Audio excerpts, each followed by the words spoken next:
Hi golfers, Nick here from Untitled Golf. It's Friday, so welcome to another lesson on golf tips.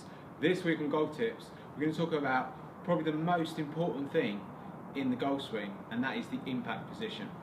Today I've got with me the Golfing Machine book. Some of you may have come across it, but I'm just going to read you a little passage in here which is in the introduction to the book, and it says, this Homer Kelley wrote this book sort of 40 years ago, and it stands the test of time. The number one alignment is the flat left wrist. The flat left wrist is a golfing imperative. Without it, more information means only more confusion. So basically what Homer's saying there is, you may have the best looking golf swing in the world, but at impact, if you don't come in with a wrist which is flat, then you're going to struggle to have any sort of degree of consistency in your golf swing. So if you look at the best golfers, at impact, their hands will look like this, where their wrist or the handle is in front of the club head. So they've got a flat wrist, and you can see there's a bit of shaft lean there. You look at all the best golfers, I'm going to put them on the screen here, look at their impact position. They very rarely, you'll see any good player have the handle back, hitting an iron shot or a full shot with the wrist cupped in this position here. All of them will have a pretty much a flat wrist or slightly bowed wrist as they strike the golf ball. So in this lesson, I'm going to share with you a little drill, one of my favourite drills. You may have seen it before, just to sort of work on the left wrist position, just to help. This is going to help with contact, it's going to help with striking the ball first in the ground, it's going to help with reducing the slice on the golf ball, because if you're cupping the wrist as you come in, you're going to sort of open the club face, and that generally leads to sort of pushes or slices. So I've got an alignment stick with me. Most of you have got an alignment stick. The idea with this drill is to place the alignment stick along the shaft like that. As you can see there, you can put the stick all the way down to the bottom of the shaft, and the idea is try and get alignment stick if you can, because it's easier to grip the golf club and the stick. If you get something that's too thick, you're going to struggle to grip it properly. So you can see I've gripped the club and the stick there.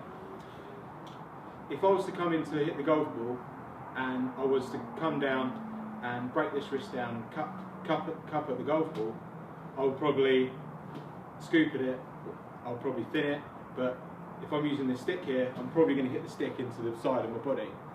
So the idea is, by having the stick here, is to give you that sensation of where the hand should be, where the club head should be, as you strike through. So you can see here, if I do it correctly, to stop the alignment stick from hitting my body, I'm having to keep the hands forward, and that's keeping that left wrist pretty flat. So if I was to come in and try and scoop at it, you can see here the stick's hitting me in the side of the body. So once you've gripped the club, I would start to do some practice swings just to try and stop that club from hitting you on the body. And when you're ready, then you can start to hit a few shots. So what I'm going to do to start with, I've got an 8 iron here, so grab something like an 8 or a 9 iron and just literally chip the ball. I'm hitting that about 30-40 yards, going quite low. I'm just getting that sensation of where that wrist should be at impact, giving me that forward shaft lean, giving me a pretty good strike on the golf ball. So you can hear that there, striking each one of these pretty well. So once you've chipped a few balls, it's probably worth just trying to lengthen the swing here. I'm not doing full swings here, because it can be quite awkward with a stick there, so I just want you to really just isolate impact position. I think that's so important when you're working on drills, that it's sometimes very difficult to embed them into a full swing. But here I'm just doing sort of half swings, and it just really helps me get that sensation as I go through. So I've just lengthened it a little bit there. That's about probably as far as I'm going to go when I use a stick.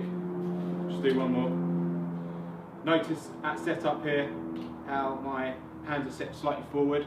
So I've not set up with the wrist back or in that cup position. You can see I've already preset it there, and that's probably quite a good idea if you're struggling with fatting the ball, thinning the ball, or not getting that flat left wrist as you strike through. Then I would definitely start off with the hand slightly forward. You can see I'm pretty much over my left thigh. So one more. Okay, that's pretty good. So once you've hit a few with the stick, then it's probably best to just stick with the same drill, but try and hit a few without the stick. So similar sort of length of swing, same setup, same length of swing, and then Once you practice that a little bit, then it's worth trying to move on to sort of full swings. But this is a great drill you can always come back to. If you're really struggling with that flat left wrist, that impact, this is one of my favourite drills. I use it a lot in my lessons and I practice it a bit myself. And like I said, all the best golfers have a flat left wrist. And as Homer Kelley said, it is a golfing imperative. Without that, more information means more confusion. So golfers, I hope you enjoyed the video. If you did, please give it a thumbs up, that really helps me. If you haven't already, please subscribe to my channel. And you can follow me on my other social media platforms, such as Facebook, Instagram, and Twitter.